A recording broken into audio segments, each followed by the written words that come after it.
All right, so we got a ton of requests to dig into this, so here we are, ready to unpack some fundamental stuff about money. Money, money, money. It makes the world go round. Well, hopefully more than just that, and that's what we're going to look at today.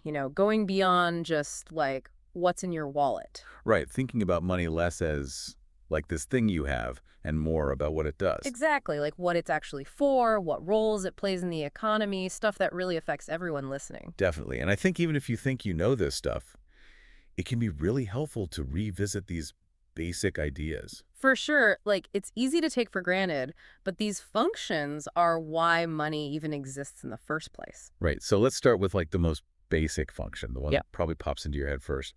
Medium of exchange. Yeah, medium of exchange basically just means money is what we use to buy and sell things. Exactly. It's that universally accepted tool that makes transactions so much smoother, Oh. instead of bartering. Bartering. Oh man, can you imagine? I've tried to trade my podcasting skills for groceries. Hey, can I get a loaf of bread for this hot take on monetary policy? Right, you would be chaos. You'd need a double coincidence of wants. Like, you'd need to find a baker who also happens to be a huge fan of this podcast. And needs exactly one hot take worth of bread. Precisely. But money solves that problem. You get paid in money for your work, your skills, your time. And then you can use that money to buy whatever you want from whoever's selling it. Freedom of choice, baby. Yeah, huge. So much easier than trying to, like, I don't know, barter your way through life. No more chickens for haircuts. Oh man, that'd be a messy salon. Okay, so medium exchange, check. But what happens when you earn money and don't spend it all at once? You become a savvy saver. You put it aside, maybe for a rainy day, or maybe for something big you're working towards. That brings us to money's second big function, the store of value. Right. Basically, money lets you save purchasing power for the future. You work today, get paid, and that money represents that work.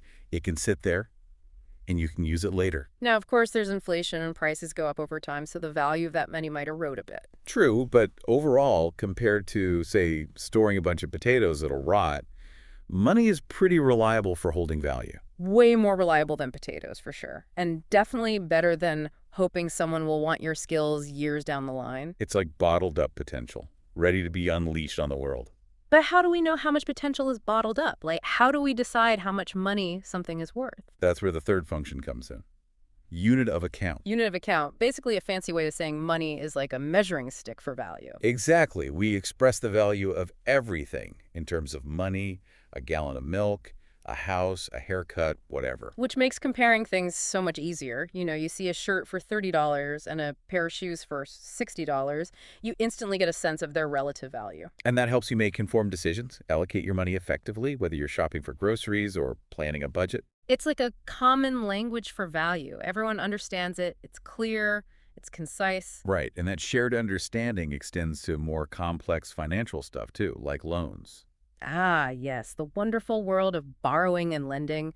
That brings us to function number 4, standard of deferred payment. This is all about how money makes it possible to make promises about future payments. Loans, mortgages, all that jazz, it's all based on the idea that money will still have value in the future.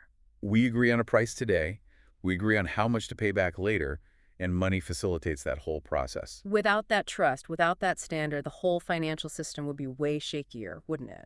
Definitely. It would be tough to get a mortgage if the lender wasn't confident the money you'd pay them back with would still be worth something. And on the flip side, who'd want to lend out their hard-earned cash if it might evaporate in value by the time they get paid back? Exactly. So it's all connected. These functions build upon each other to make the economy tick. So we've got these 4 core functions: medium of exchange, store of value, unit of account, and standard of deferred payment. 4 pillars holding up the whole system.